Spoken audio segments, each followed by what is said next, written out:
Antes da gente começar a nossa palavra, então, eu vou perguntar para vocês se vocês conhecem um santinho milagroso chamado Metiolate. O Metiolate foi o primeiro contato que você tem com o milagre, porque você caía, se esfolava inteiro, vinha, mãe, estou machucado. E de repente ela fala assim, vou pegar o Metiolate. Aí você fala, mãe, sarou, ó, tô até bom. E o que ela sempre falava pra gente quando estava doendo? Sopra que passa, não é? Meu amado, olha pro seu irmão do lado e fala assim, irmão, se tiver doendo, sopra que passa. Hoje, pela manhã, enquanto eu estava escrevendo essa palavra, eu tive que dar diversas sopradas, porque Deus pegou eu um pouquinho de jeito. Mas o que eu aprendi é que quando Deus nos ensina alguma coisa de uma forma um pouco dolorida, é que Ele nos ama. Então, vamos começar a nossa palavra com Hebreus 13, 8.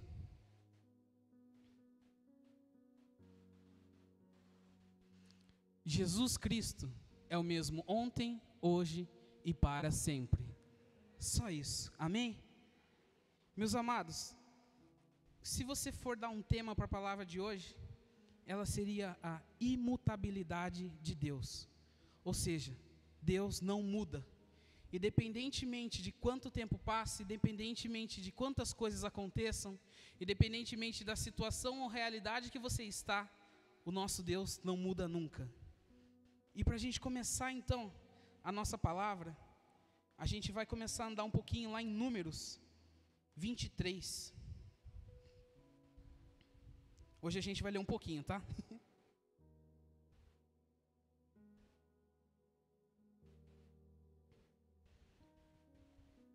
A gente vai do versículo 1 ao 12.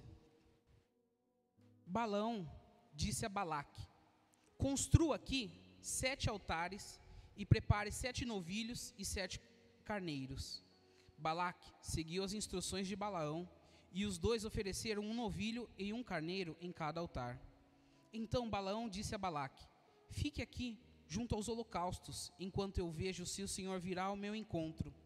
Depois lhe direi o que ele me revelar. Em seguida, subiu sozinho até o topo de um monte sem vegetação.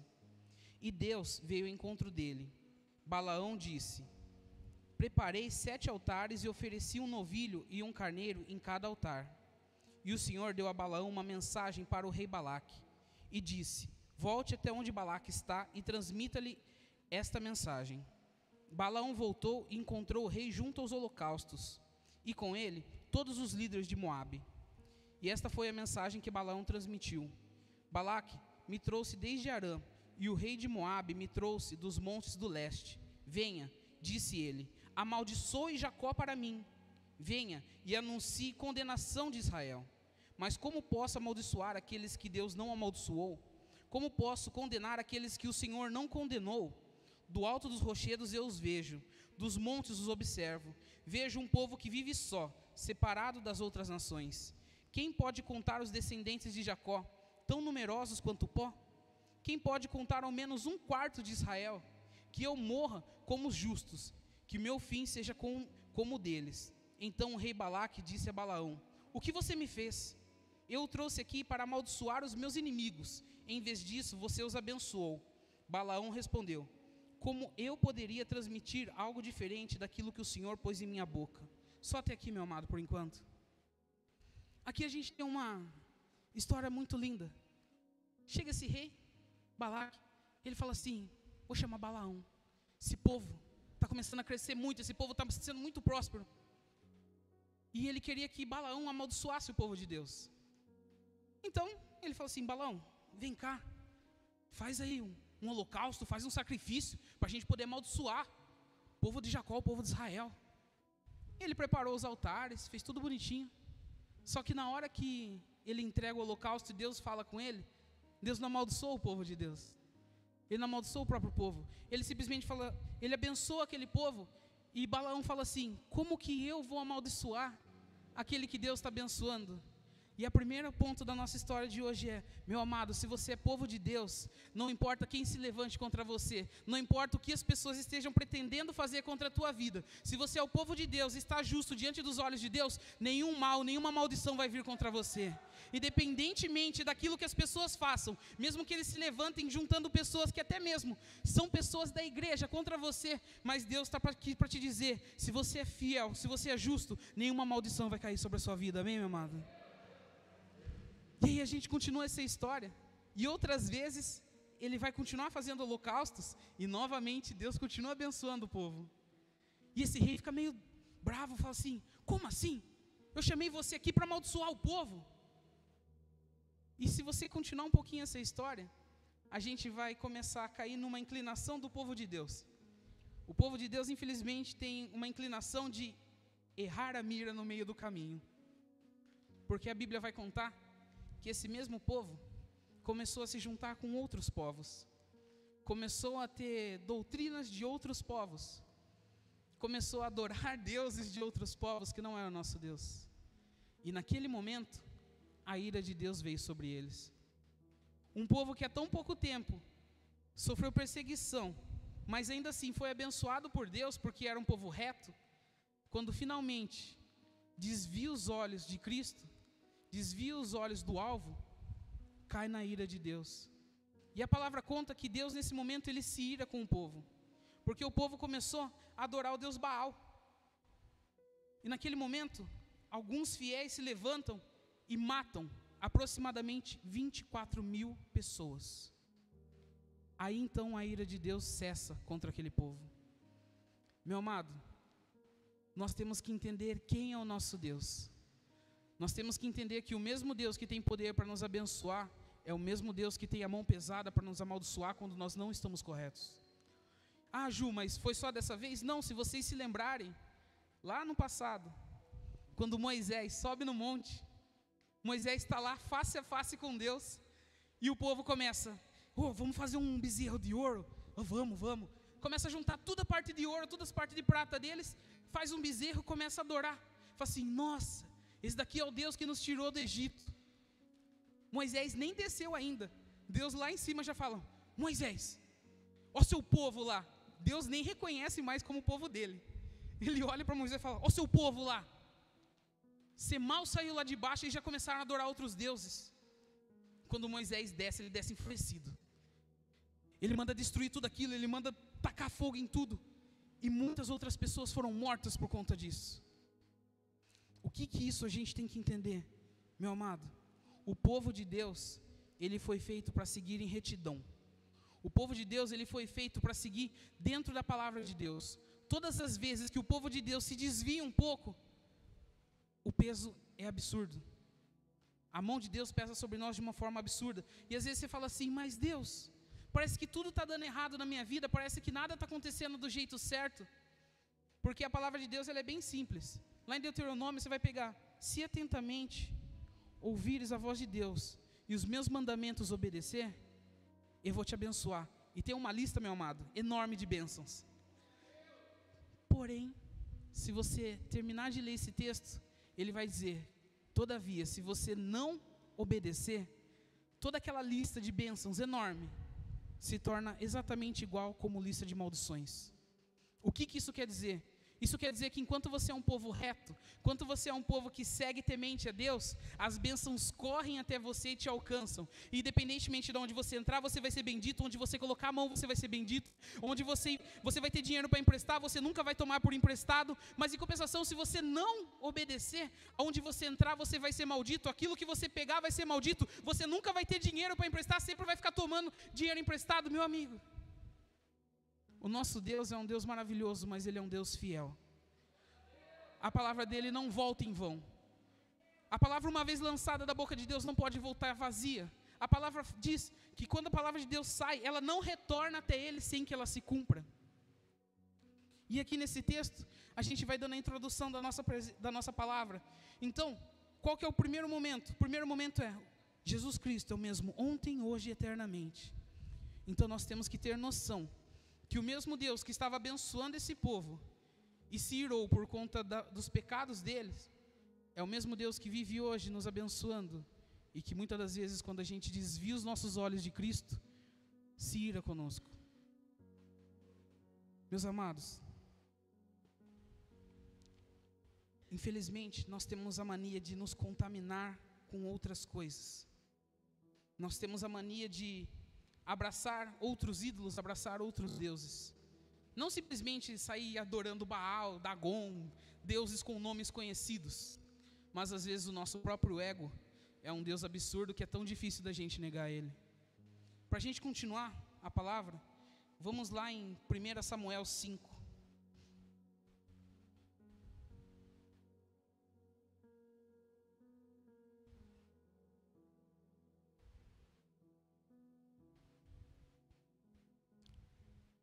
E aqui a gente vai ter: depois que tomaram a arca de Deus, os filisteus a levaram do campo de batalha em Ebenezer para a cidade de Asdod.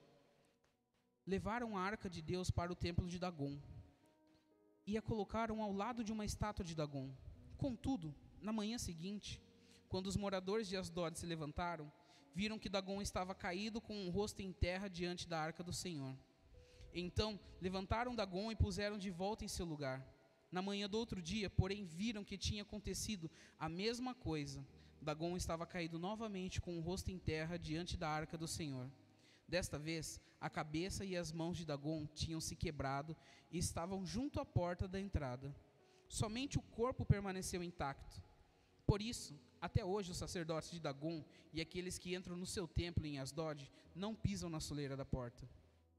Então a mão do Senhor pesou sobre os moradores de Asdod e os povoados vizinhos, e feriu com uma praga de tumores. Quando o povo de Asdod viu o que estava acontecendo, exclamou: não podemos mais ficar com a arca do Deus de Israel. A mão dele pesou sobre nós e sobre Dagon, nosso Deus. Então reuniram os governantes nas cidades dos filisteus e lhes perguntaram: o que devemos fazer com a arca de Deus de Israel? E os governantes responderam: leve a arca para a cidade de Gate. Então levaram a arca do Deus de Israel para Gate. Meu amado, se você lembrar, chega um momento na batalha que os filisteus roubam a arca do Senhor. Eles roubam a arca de Deus. E o que representa a arca? A presença do próprio Deus na terra. Naquele momento é como se os filisteus estivessem falando para o povo de Israel: estamos levando o seu Deus de vocês. Vocês não vão ter mais contato com o seu Deus. Mas eles esqueceram de uma coisa: se a arca representava a presença de Deus, Deus ia com a arca. E colocaram aquela arca junto, dentro de um templo deles, um templo de Dagon, que era um deus deles. E a palavra vai contar que na manhã do dia seguinte, a estátua de Dagon estava caída, com o rosto no chão. Aí eu fico imaginando o sacerdote entrando, falando: ué, estava de pé aquele negócio ali, caiu com o quê? Alguém deve ter derrubado. Foi lá e ergueu. E a palavra diz que na manhã do dia seguinte, a estátua não só estava no chão, mas como a sua cabeça e mãos haviam sido arrancadas e colocadas ao lado da porta. O que isso quer dizer, meu amado? O nosso Deus não aceita divisão de glória. O nosso Deus não aceita que outro Deus se levante diante dele, porque não existe outro Deus acima do nosso Deus. Não existe ninguém que possa estar de pé diante da presença de Deus. Nem sequer nós, que somos seus servos, podemos estar de pé diante da presença dele. Quanto mais outro roubando a glória e o nome dele. Naquele momento o nosso Deus se levanta e fala assim: essa estátua desse Deus, então, vocês acham que ele é Deus? Eu vou mostrar quem é Deus. Eu sou o Deus de Israel. E derruba aquela estátua por 2 vezes. E na segunda vez ainda decapita aquela estátua e tira as mãos dela. E aquele povo começa a ser amaldiçoado. Aquele povo começa a receber tumores sobre eles. Então os homens, adultos e jovens começam a morrer por conta disso. E aquele povo entende que era por conta da presença da arca de Deus. Eles falam assim: nossa, a gente está sendo amaldiçoado porque essa arca está aqui. Vamos levá-la para outra cidade. Então eles levaram para Gate. Chegando em Gate, o que aconteceu? A mesma coisa. Os homens e crianças começaram a receber tumores sobre o corpo deles. E muitos morreram. Então eles começaram a entrar em desespero. E falaram assim: vamos levar essa arca de novo para outra cidade. E na hora que essa arca estava chegando no portão da outra cidade, o povo simplesmente vendo a arca entrar, entrou em desespero, meu amado. O povo vendo a arca entrar começou a gritar, falou assim: o que vocês estão fazendo? Por que vocês estão trazendo isso aqui? Isso daí vai destruir a gente. Meu amado, não sei se você está entendendo, mas quão terrível é a face de Deus para os inimigos dele. Porque nós estamos acostumados a jogar do lado de quem está ganhando. Mas imagina só, como que é para aquela pessoa que está enfrentando a Deus e começa a receber o peso da mão dele. Aquelas pessoas entravam em desespero somente na menção do nome de Deus. Aquelas pessoas entravam em desespero só de saber que a arca de Deus estava entrando na cidade deles. O que isso quer dizer? Quando Deus está do seu lado, meu amado, você já está vencendo. Mas infelizmente, quando Deus não está do seu lado, quão terrível é o inimigo que você tem que enfrentar. Quão terrível pode ser o inimigo daquele que se levanta contra Deus. Às vezes a gente fala assim, nossa Ju, mas Deus nunca vai se levantar contra mim. Meu amado, aí a gente tem que entender uma coisa. Às vezes vai. E muitas das vezes, quando Deus se levanta contra nós, hoje de manhã eu estava lendo que a ira de Deus é o seu amor em ação contra o pecado. Como assim? Quando Deus se levanta contra a gente, muitas das vezes castigando, é porque Ele nos ama de tal maneira que Ele precisa nos forçar a sair do pecado. Porque o pecado é aquilo que nos afasta dEle, o pecado é aquilo que nos traz a condenação. E Deus, Ele não quer que nenhum de nós seja levado à condenação. Deus, Ele tem um amor por nós incrível, e Ele precisa, Ele deseja que todos nós sejamos salvos. Por isso que muitas das vezes a situação começa a desandar, as coisas começam a ficar tão difíceis. E uma vez eu ouvi uma frase dizendo assim, que Deus não tenha saudade da sua oração enquanto você estava no deserto. Porque, meu amado, não tem uma pessoa mais crente no mundo do que o cristão quando está passando dificuldade. O cristão, quando está passando dificuldade, acorda 3 horas da manhã, acorda 4 horas da manhã, acorda 5 horas da manhã, faz jejum de 12 horas. Nossa, aquele cristão, ele não fala um palavrão. Aquele cristão, meu Deus, nossa. Falar para você, se Jesus voltar na hora que o cristão está passando dificuldade, já sobe direto. Mas, na hora que o bicho está abençoado também, meu amado, é um povo que fala, ai, estou cansado, não quero ir na igreja. Ai, não sei o que lá. Ai, tudo é desculpa. Aí você fala, meu amado, até ontem você estava orando para Deus dar uma bênção para você. Recebe a bênção e esquece de Deus? Parece que a bênção é mais importante. E aí, a gente vai continuar a palavra aqui, aonde? Em Hebreus 10.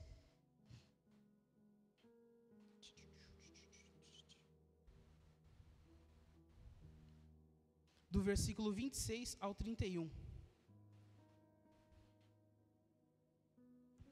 Aqui é o momento que eu vou falar para você, meu amado. Se começar a doer, sopra. Sopra que passa. Porque agora é o horário que Deus vai começar a falar um pouquinho forte no nosso coração, amém? E a palavra vai dizer assim, se continuarmos a pecar deliberadamente, depois de ter recebido o conhecimento da verdade, já não há sacrifício que cubra esses pecados. Há somente a assustadora expectativa do julgamento e do fogo intenso que consumirá os inimigos. Pois quem se recusava a obedecer à lei de Moisés, era morto sem misericórdia, com base no depoimento de 2 ou 3 testemunhas. Imaginem quão maior será o castigo para quem insultou o Filho de Deus, tratou como comum e profano o sangue da aliança que o santificou, e menosprezou o Espírito Santo que concede paz. Pois conhecemos aquele que disse, a vingança cabe a mim, e eu lhes darei o que merecem, e também, o Senhor julgará o seu povo. Em especial 31, que coisa terrível é cair nas mãos do Deus vivo. Meu amado, eu não sei quantas vezes você já chegou até esse momento da Bíblia, de perceber que você pode se tornar inimigo de Deus. Ju, como assim inimigo de Deus? Eu sou filho de Deus, sou escolhido de Deus. Você pode se tornar inimigo de Deus? Aqui ele está falando, quando a gente começa a pecar deliberadamente, ou seja, você fica pecando como se nada importasse. É como se você estivesse olhando para Cristo naquela cruz e falando, o seu sacrifício não valeu de nada. É como se você estivesse olhando o sangue de Cristo que nos santifica, que nos purifica e falasse, esse sangue de nada me adianta. E nesse momento a palavra fala que isso é como insultar o Filho de Deus. Isso é como você encontra o próprio Espírito Santo de Deus, meu amado. E a coisa mais maravilhosa, que coisa terrível é cair nas mãos do Deus vivo. A gente acabou de ver o que aconteceu com um povo que simplesmente roubou a presença de Deus, roubou a arca de Deus. Imagine então o que pode acontecer com um povo que simplesmente se levanta contra o Filho de Deus. Meu amado, eu não sei aqui quem tem filho, mas se alguém se levanta contra o seu filho, começa a falar mal do seu filho, você vira outro bicho, você vira outra pessoa. Pode estar falando mal do você, xinga você, você fala, não, tudo bem, perdoa. Mas na hora que levanta a mão contra o seu filho, meu amado, e o nosso Deus, Ele não é diferente de nós. Imagine, Deus lá no céu fala, Jesus, vem cá, você vai descer na terra, você vai morrer pelo povo. Jesus desce, sofre tudo, Deus olhando, vendo Jesus lá no Getsemane falando, Pai, afasta de mim esse cálice, Pai, mas que não seja feita a minha, mas seja feita a sua vontade. E Deus querendo tirar o sofrimento de Jesus, mas Ele falando assim, filho, é da minha vontade que você passe por isso, é necessário que você passe por isso, para que esse povo seja salvo. E de repente vem um incircunciso e fala assim, esse Jesus aí, quem é Ele? Esse sangue, aquilo lá que Ele morreu naquela cruz, isso daí para mim não serve de nada. Meu amado, você entregou seu filho para morrer, e a pessoa ainda desdenha disso. É isso que Deus está falando. A forma que Ele vê as pessoas que pecam deliberadamente. Não estou falando se você pecar, você, nossa, sou inimigo de Deus, não. Eu estou falando que a partir do momento que você peca, e aquilo não tem mais peso para você, a partir desse momento você está começando a se levantar contra o Filho de Deus. Você está começando a se levantar contra o Espírito Santo de Deus, porque você está falando assim, eu não tenho mais medo desse Deus que santifica, eu não tenho mais medo do julgamento desse Deus, porque se eu pecar hoje ou não pecar, tanto faz, não existe nada. E a palavra está dizendo aqui, que não existe sacrifício que nos justifique.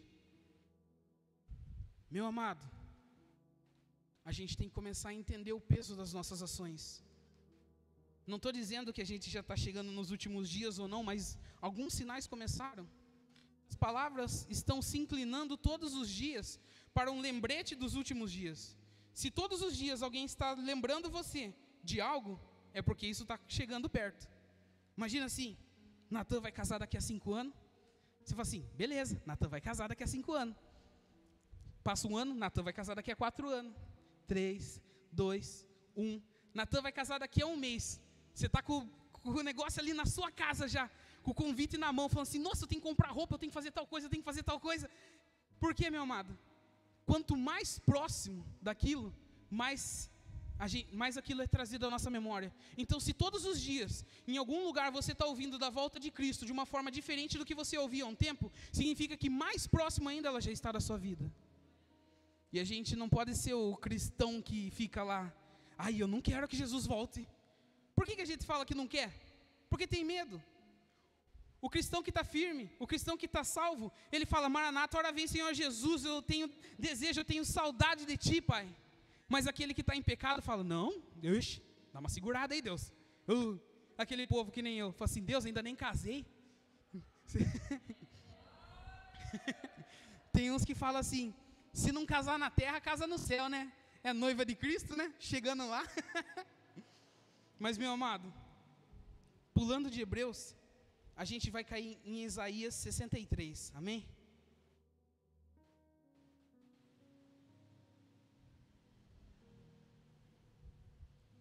Vamos do versículo 7 ao 11.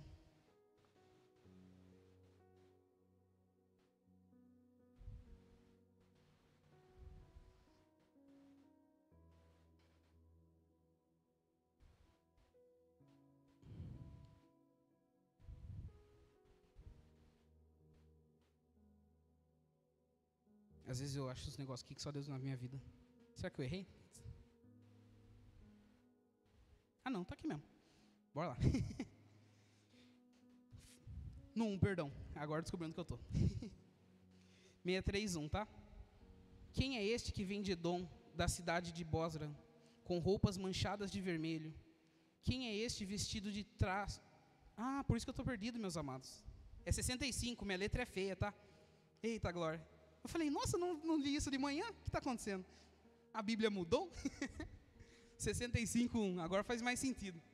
É que eu anoto com a minha letra, né? Daí é mais complicado. O Senhor diz, estava pronto para atender, mas ninguém pediu ajuda. Estava pronto para ser encontrado, mas ninguém me procurou. A uma nação que não invocava o meu nome, eu disse, aqui estou, aqui estou. O dia todo abri os braços para um povo rebelde, mas eles seguiram seus caminhos perversos e suas ideias distorcidas. O dia todo me insultam abertamente ao adorarem ídolos em seus jardins e queimarem incensos em seus altares. À noite, andam no meio das sepulturas e consultam os mortos. Comem carne de porco e fazem ensopados com outros alimentos proibidos. Apesar disso, dizem uns aos outros: não se aproxime, pois vai me contaminar. Sou mais santo que você. Essa gente é fedor em minhas narinas, fumaça irritante que nunca passa. Vejam, meu decreto está escrito diante de mim. Não permanecerei calado, retribuirei conforme merecem. Sim, eu lhes darei o que merecem, tanto por seus pecados como pelos pecados de seus antepassados, diz o Senhor. Pois eles também queimaram incenso nos montes e me insultaram nas colinas, e eu lhes darei o que merecem. Contudo, não destruirei todos eles, diz o Senhor. É possível encontrar uvas boas num cacho de uvas podres. Pois alguém dirá: não jogue todas fora. Algumas ainda estão boas, assim também não destruirei todo Israel, pois ainda tenho ali servos fiéis. Só até aí. Meu amado, eu não sei se você prestou atenção nesse texto, mas a palavra, olhe o primeiro versículo: estava pronto para atender, mas ninguém pediu ajuda. Estava pronto para ser encontrado, mas ninguém me procurou. A uma nação que não invocava o meu nome, eu disse: aqui estou, aqui estou. Você consegue ver alguma correlação com os dias de hoje? Parece que isso daqui foi escrito semana passada. Parece que isso daqui foi escrito há alguns dias sobre a igreja que nós vivemos hoje. Uma nação que conhece a Deus, mas não clama por Ele. Um povo que sabe que se buscar, ele será encontrado, ele deixa ser encontrado, mas ao menos tenha vontade de buscar a Deus. E para uma nação que não invoca o meu nome, uma nação que não busca a Deus de maneira alguma, Deus está ali gritando: aqui estou, meu amado. Até quando Deus vai gritar para você: aqui estou, e você vai ignorar a voz de Deus? Até quando nós vamos ser essa nação que fica lá, achando que tudo é possível, que tudo vai ser maravilha, porque Deus é misericordioso? As misericórdias de Deus se renovam todos os dias, mas a gente precisa ser fiel e buscar a santidade, meus amados. Aqui, ele está falando uma coisa que eu acho que eu nunca vi na igreja. Uns olham para os outros e dizem: não encosta em mim, não me contamine, porque eu sou mais santo que você. Quantas pessoas dentro da igreja você não vê tidas como os santos? Nossa, meu amado, se a pessoa passar, fizer sombra no você, até o morto ressuscita. Você fala: eita, pensa que esse daqui é o santo da igreja. Mas você vai ver a vida da pessoa lá fora, não tem nada a ver com isso. Você vai ver a vida da pessoa, meu amado, riscado morto, fala assim: deixa eu ficar aqui mesmo, porque se eu sair na sombra desse daqui, riscado ir para o inferno. Meu amado, nós precisamos estar focados na presença de Deus, nós precisamos buscar a Ele incessantemente. Hoje, nós temos o privilégio do véu ter sido rasgado, e nós temos contato direto com Deus. Você não precisa simplesmente levar lá um sacrifício, ficar olhando aquele bezerro morrer na sua frente, olho no olho, vendo aquela criatura sangrar, até ela morrer, para que o seu sacrifício seja aceito por Deus. Você simplesmente precisa dobrar seu joelho e falar: Pai, eis-me aqui, ouve o meu clamor, Deus. E Deus está aqui para te dizer: filho, eis-me aqui, fale o que você quer.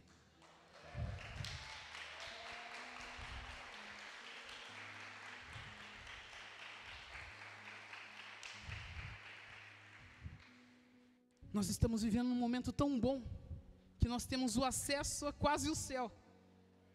Nós podemos ouvir a voz de Deus. Se nós orarmos uns pelos outros, seremos curados. Nós iremos fazer coisas maiores do que Jesus fez. Tudo isso foi nos dado como promessa. E o que nós temos feito com essa promessa? Às vezes, eu me lembro uma vez que o Lua disse, nós estávamos num momento de busca, e começamos lá: enche, Pai, pedindo Espírito Santo, e de repente eu tenho certeza que naquele momento o Espírito Santo tocou ele, e ele falou assim: vocês estão pedindo para ser cheio para quê? Se o Espírito Santo encher vocês agora, o que vocês vão fazer com isso? Vocês ao menos sabem o que é ser cheio do Espírito Santo? Para que é ser cheio do Espírito Santo? Naquele momento deu uma quebrada, todo mundo ficou meio, eita, paramos de buscar mais ou menos. Começamos a apanhar, você estava buscando e apanhando, buscando e apanhando. Aí você fala, se eu for cheio, eu vou fazer o quê? Deus nunca vai dar alguma coisa para você não fazer nada. Lembra da parábola dos talentos? Cada um foi dado um talento. O talento daquele que deu um talento e não fez nada, um que ele tinha perdeu. Então, meu amado, antes de você pedir alguma coisa para Deus, tenha claro na sua mente o que você quer fazer com isso. Às vezes a gente fala, Deus, eu quero um salário enorme. Para quê? Você tem sido fiel no salário que eu te dei? Nossa, pai, eu quero uma casa grande. Por quê? Você está dando conta de pagar as contas dessa casa? Sua família está bem nessa casa? Essa casa é longe ou perto da igreja? Essa casa grande que você quer vai dificultar o seu caminho para a casa do pai? Ai, Deus, eu não pensei nessas coisas. E é por isso que muitas das vezes Deus não dá as coisas para a gente, porque Ele já pensou. Porque Ele já viu na frente todas as coisas boas e ruins que as bênçãos podem trazer. E aqui a gente está vendo um povo que ele é marcado pelos pecados. É um povo que é manchado pela falta de buscar a Deus.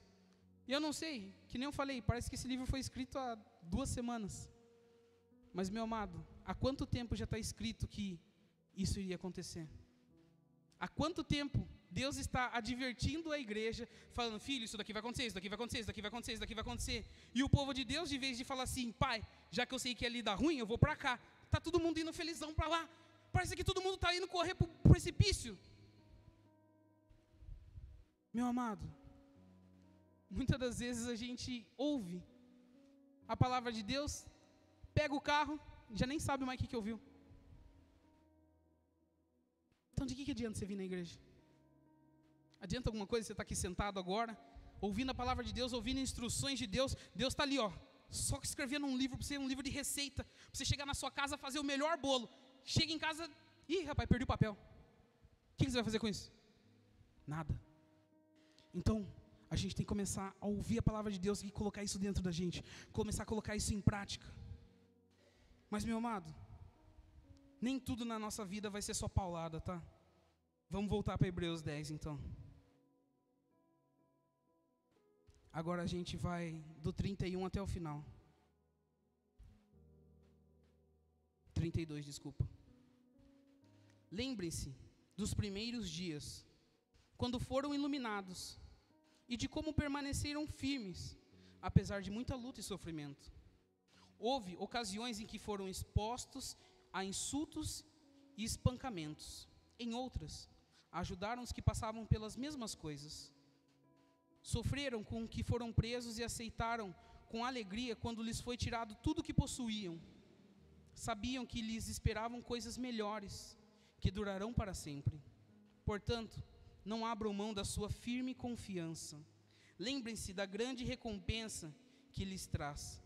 Vocês precisam perseverar a fim de que, depois de terem feito a vontade de Deus, recebam tudo que Ele lhes prometeu. Pois em breve virá aquele que está para vir. Não se atrasará. Meu justo viverá pela fé. Mas, se ele se afastar, porém, não me agradarei dele. Mas não somos como aqueles que se afastam para sua própria destruição. Somos pessoas de fé cuja alma é preservada. Meu amado, ele está falando para a gente se lembrar do quê? Dos primeiros momentos. Por isso que a gente sempre fala assim, volta ao primeiro amor, meu amado. Volta ao primeiro amor. Você fala, mas que diacho que é esse primeiro amor? Não sei se você lembra um momento da sua conversão. Até perguntei para os jovens esses tempos. Vocês se lembram um momento da sua conversão? Um momento que deu um estalo na sua cabeça e falou assim, chega, eu vou viver para Cristo agora. Alguns nasceram de berço evangélico. Então, já é natural estar aqui. Em algum momento você teve um estalinho também. Mas alguns não nasceram de berço evangélico. E teve um momento na sua vida que teve um divisor de águas ali, que veio alguma coisa, ou seja um problema, ou seja uma perda, alguma coisa que simplesmente você falou assim, chega, eu não aguento mais, eu não quero mais isso. É sempre bom a gente ter na memória esse dia, ter na memória o que aconteceu. Porque se a gente se desviar, entenda que você já conhece então o que acontece com a sua vida. Você já conhece o antes de Cristo e o depois. Você já sabe como que é estar distante da presença de Deus e como estar diante da presença de Deus.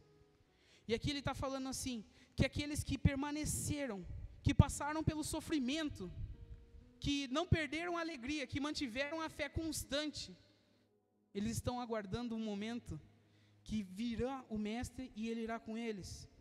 Porque o justo viverá pela fé. Meu amado, você tem vivido pela sua fé? Porque a gente tem que lembrar uma coisa muito importante. A fé sem obras é uma fé? Então assim, eu vivo pela fé, mas eu não tenho nenhuma obra, então estou vivendo pela morte, meu amado. Desculpa. Eu tenho muita fé. Tem muita fé mesmo? Tenho. Primeiro problema, ai Deus, eu não sei o que eu faço. Começa a colapsar. Meu amado, você quer ter a noção do que é uma pessoa que está firme em Cristo? Na hora que vem o primeiro problema, a pessoa não abala. Você vai ver aquela pessoinha, geralmente você vai ver uma veinha ali, aquela veinha que está, nossa, mas está tudo errado na vida dela, está sofrendo, parece que está uma desgraça, e aquela veinha chega no você, a paz, e dá um sorriso ainda, se fala, gente, de onde que essa mulher está tirando força? Gente, de onde que essa pessoa está tirando alegria? Não faz sentido. Você começa a pensar nos pequenos problemas que você tem dia após dia, e você já começa a virar uma pessoa emburrada. Está parecendo aquele carinha que era do Denis, o seu Wilson, que chega perto, não gosta assim, e começa a brigar por tudo. Mas você fala, meu Deus, o que está acontecendo? É uma pessoa que não está alicerçada na fé. Porque a presença de Deus nos traz alegria. Meu amado, a pessoa que olha para você e fala assim, meu, você tem um brilho diferente. Você tem uma coisa diferente, eu não sei o que você tem, mas você tem um negócio diferente em você. O que é isso? Isso é a presença de Deus em você. É a partir do momento que a pessoa olha para você e fala, olha, eu não sei o que está acontecendo na sua vida, mas eu quero isso daí para mim. Onde que você vai? Que igreja que você vai? Leva eu. Meu amado, a partir do momento que você começa a ouvir isso, você está entendendo que você está dando testemunho correto. Você está entendendo que você está começando a andar no caminho correto. Ju, eu nunca ouvi. Toma cuidado. Toma cuidado. Se você nunca ouviu que você tem um brilho diferente, se ninguém nunca perguntou que igreja que você vai, pode ser que as pessoas nem achem que você é da igreja, meu amado. Que às vezes tem aquele cara assim, eu sou da igreja dos outros. Você é da igreja? Não, você vai na igreja, tá maluco? Desse jeito você vai na igreja? Meu amado, uma coisa eu tenho para te dizer. O mundo sabe reconhecer quem é cristão melhor do que o cristão. Porque o mundo olha e fala assim, não, você é crente, né? Você vai na igreja, né? Por quê? Não, você não bebe, você não fuma, você não faz nada, você é um menino bonzinho, você não sei o que lá. Aí fala assim, não vou na igreja, mas pode até ser. Agora o cara, não, eu vou na igreja. Mas você vai na igreja, você xinga seu pai, você briga com a sua mãe, você faz isso, você faz aquilo, você vai na igreja? O que você vai fazer na igreja? Aí você toma um tapa. Fala assim, eita. E meu amado, a gente precisa perseverar em todos os momentos. Porque às vezes vai vir um momento difícil. Paulo que o diga, né? Eita, o homem que apanhava. Eita, o homem que, meu Deus. Antes da gente finalizar, a gente vai passar um pouquinho por um texto dele. Mas pensa comigo, apóstolo Paulo está lá, acabou de ficar pelado, apanhou, que nem cachorro, botaram ele e o Silas lá na cadeia. O bichão não estava nem entendendo o que estava acontecendo, só expulsou um demônio. Gente, expulsou um demônio e foi para a cadeia e apanhou. Aí, tá lá embaixo, tá os dois lá. Grande é o Senhor e muito digno de louvor na cidade do nosso Deus. E a cadeia começa. O que está acontecendo? Eu estou ouvindo alguém cantando? O que é isso? E aí os dois começam. Queremos o teu nome engrandecer e agradecer-te por tua obra em nossas vidas. Com o único fôlego que eles tinham. E de repente começa a tremer tudo, meu amado.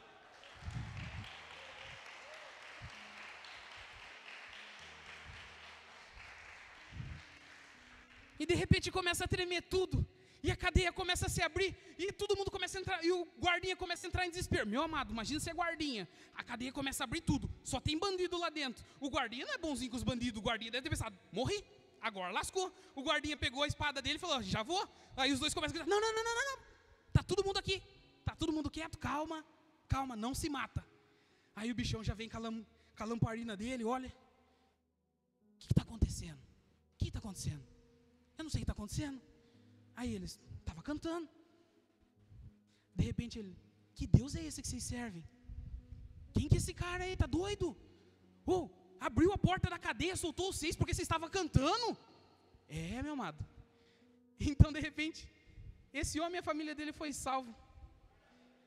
Você tem noção que às vezes Deus vai fazer o quê? Se apanhar. Mas você tem que permanecer cantando, você tem que permanecer louvando, você tem que permanecer adorando, porque às vezes no momento mais difícil seu, não é que você precisa afundar, é porque tem uma pessoa tão lá no fundo que alguém precisa ir buscar essa pessoa lá embaixo, meu amado. Mas Ju, por que eu tenho que descer? Porque você não vive mais para você, Cristo vive em você, meu amado. Cristo não desceu do céu para a terra, e que custa você descer até a lama um pouco? Deus vai te levantar de novo. E esses homens foram libertos de novo. O povo falou assim, a gente vai soltar vocês aqui pelo fundo. Ele, não, tá maluco? Entrei pela frente e vou sair pela frente. Tá doido? E saíram pela frente. Meu amado, Deus às vezes Ele faz coisas tremendas na nossa vida. A gente só precisa o quê? Perseverar. A gente precisa o quê? Permanecer firme na fé. E para a gente já partir para o final, vamos lá para 2 Timóteo 4.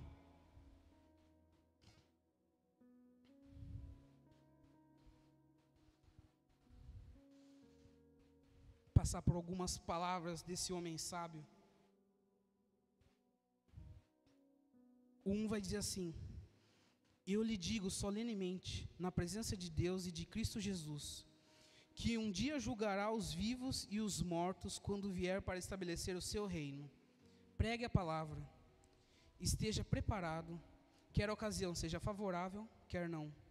Corrija, repreenda e encoraje com paciência e bom ensino. Pois virá o tempo em que as pessoas já não escutarão o ensino verdadeiro, seguirão os próprios desejos e buscarão mestres que lhes digam apenas aquilo que agrada os seus ouvidos. Rejeitarão a verdade e correrão atrás de mitos. Você, porém, deve manter a sobriedade em todas as situações. Não tenha medo de sofrer. Trabalhe para anunciar as boas novas e realize todo o ministério que lhe foi confiado. Quanto a mim, minha vida já foi derramada como oferta para Deus. O tempo de minha morte se aproxima. Lutei o bom combate, terminei a corrida e permaneci fiel. Agora o prêmio me espera, a coroa de justiça que o Senhor, o justo juiz, me dará no dia de sua volta. E o prêmio não será só para mim, mas para todos que, com grande expectativa, aguardaram a sua vinda. Meu amado, olha as palavras desse homem. Esse homem está falando assim, olha só, o tempo da minha morte se aproxima, mas lutei o bom combate, terminei a corrida e permaneci fiel. Você acha que esse homem está com medo de morrer? Você acha que esse homem está ligando se ele vai morrer hoje, amanhã, depois de amanhã? Mas muitas das vezes a morte bate na nossa porta, a gente começa a se tremer inteiro, fala, Deus, eu não quero morrer, Deus, eu não posso morrer, Deus, eu tenho tanta coisa para fazer. Porque às vezes a gente se liga em coisas tão banais, que a boa obra, a obra de verdade a gente não realizou. E por isso parece que a nossa vida foi tão vazia. Esse homem em alguns anos encontrou realização. Esse homem de perseguidor se tornou perseguido. Talvez ele tenha provado um pouco do que ele passou, que ele fez os outros passarem. Talvez nesse caminho ele tenha encontrado algumas pessoas que eram amigos dele e naquele momento correram com ele atrás de alguns cristãos e agora estavam correndo atrás dele. Mas esse homem, ele estava pleno. Ele estava assim, daqui a pouco eu vou morrer, mas eu lutei o bom combate, eu fui fiel. E quando eu for para a glória, eu só estou aguardando o galardão que o meu Deus vai me dar. Meu amado, o nosso coração tem que estar dessa forma. Tem que estar pronto a receber o galardão de Deus. Por isso que eu falei, o cristão de verdade, ele está dizendo assim, Maranata, hora vem Senhor Jesus. Ele não está preocupado com a vinda de Cristo. Muitas das vezes você pode estar até preocupado, que você fala assim, nossa, mas meu amigo ainda não foi salvo. Mas se o seu amigo ainda não foi salvo, o que você está fazendo para reverter essa história? Não fique esperando que Deus vai fazer tudo para você.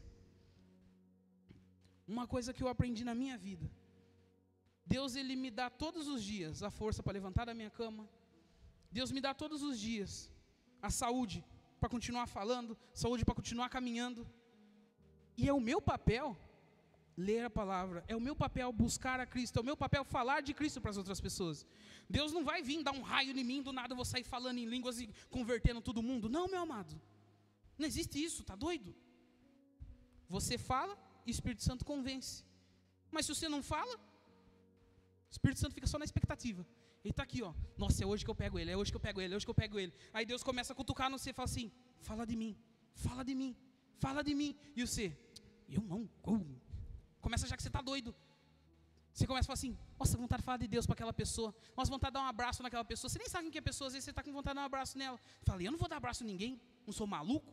A pessoa vai dar um tapão em mim do nada. Mas às vezes é Deus falando assim: vai lá. E por dentro a pessoa: Deus, eu preciso tanto que alguém me dê um abraço, Pai. Eu preciso tanto que alguém fale da Tua palavra para mim, Deus. Eu preciso reconhecer a Tua voz. Deus, mostra que o Senhor ainda está comigo. E Deus vendo um servo dele ali falando: vai filho, vai filho, vai filho. E você: não vou. Parece a mula empacada. Mas não esquece que até a mula falou com Balaão, meu amado. Se a mula falou e você não está falando, então, mais fácil a gente encher a igreja de mula, soltar pelo mundo e falar assim: vai lá, prega as boas novas. Meu irmão, nós precisamos manter a nossa fé. Se você pegar esse texto aqui, mais uma vez vai parecer que a Bíblia foi escrita ontem. Vai estar dizendo aqui: pois virá um tempo em que as pessoas já não escutarão o ensino verdadeiro, seguirão os próprios desejos e buscarão mestres que lhes digam apenas aquilo que agrada os vossos ouvidos. Quem aqui já conheceu alguém que saiu da igreja porque o pastor falou alguma coisa que não agradou muito? Aquela pessoa que falou assim: eu não gostei do que o pastor falou, eu vou embora. Não sou obrigado a ficar aqui nessa igreja. O pastor fica fazendo as coisas. Meu amado, a palavra está dizendo que vai chegar um momento em que as pessoas vão sair da igreja porque elas não querem mais ouvir a verdade. Elas querem ouvir aquilo que agrada o coração dela, aquilo que nutre o ego delas. E quantas das vezes nós somos essas pessoas que se ouve uma palavra de exortação e já começa: toda vez que essa pessoa prega, só xinga a gente, só apanha. Meu amado, mas se Deus usa um para exortar e o outro para passar a mão na cabeça, amém. Tem que ter os dois. Todo mundo tem em casa o pai e a mãe. Você sabe que tem um que bate mais e outro que bate menos. Então tem um que você fala assim: quando o que eu fiz aqui é meio pesado, eu vou falar para a mãe que a mãe bate menos. Mas quando é mais levinho eu falo para o pai, porque o pai não vai bater por causa disso. Todo mundo tem essa pessoa em casa. Eu já sabia, eu falava assim: dependendo da coisa, eu vou falar para meu pai. Meu pai não batia em mim. Meu pai não é dessas de bater. Ele olha feio. Mas minha mãe, nossa, Noélia, eu estou na igreja, ela vinha aqui, dava o castigo santo, levava no banheiro, beliscava eu, falava: não chore. Aí eu voltava aqui, sentava no banco com os olhos brilhando aqui, e ela: a minha família é bênção do Senhor. E eu aqui, ó, olhando, falando: nossa.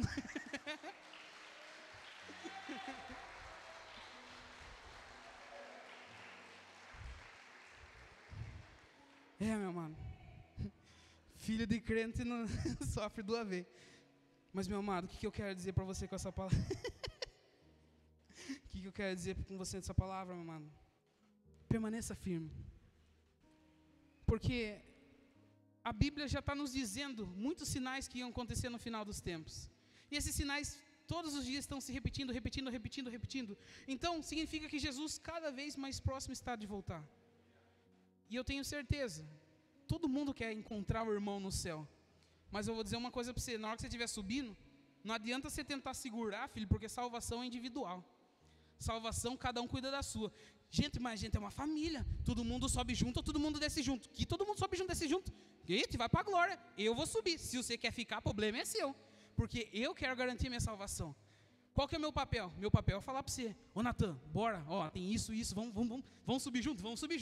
Agora se o outro vem e fala assim: Ju, eu não quero saber disso. Fiz o meu papel. Jesus, quando instruiu os discípulos, falou assim: vão lá, batam de porta em porta. Aquele que abrir, você vai e prega. Aquele que não abrir, você vai, tira o pó da sandália e vai embora, filho. Então, meu amado, se você puder, fique de pé um segundinho. Então, meu amado, a gente está chegando no momento onde Jesus está nos exortando e nos preparando para a sua volta. Jesus, ele está falando todos os momentos assim: filho, corrijam os seus pecados. Eu vou dar 5 minutos a mais, eu vou ali e já volto. Mas isso daqui está errado ainda. Quem nunca a mãe falou assim, lava a louça? Na hora que a mãe bateu no portão, saiu correndo para lavar a louça. Porque você fala assim, você deixa tudo para o final. Você deixa tudo para o último segundo. E parece que o cristão está fazendo isso. Fica aqui, só olhando na rua para ver se Jesus está voltando. Jesus não está voltando. Na hora que Jesus embica na esquina, sai correndo para virar crente. Não, meu amado. Você tem que viver uma vida de santidade.